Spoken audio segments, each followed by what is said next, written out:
மாண்புமிகு பேரவை தலைவர் அவர்களே, கடந்த 27/3/2025 அன்று இந்த மாமன்றத்தில் ஒரு தீர்மானத்தை நாம் நிறைவேற்றினோம்.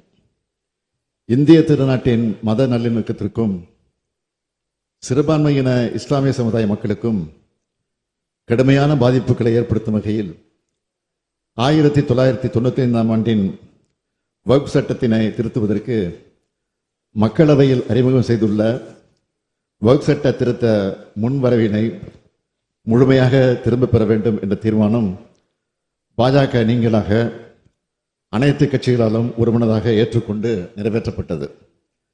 இந்தியாவில் இருக்கும் பெரும்பாலான அரசியல் கட்சிகளால் இந்த வக்ஃப் சட்ட திருத்தம் எதிர்க்கப்பட்டது.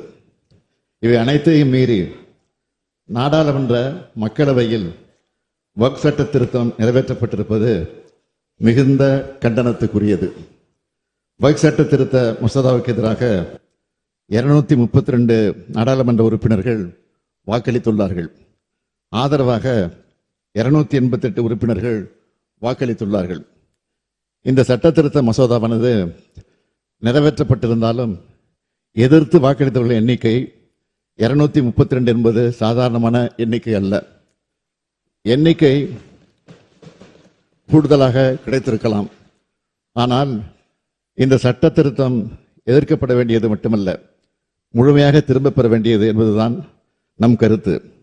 அதைத்தான் நாம் இங்கே தீர்மானமாக நிறைவேற்றி அனுப்பியிருந்தோம்.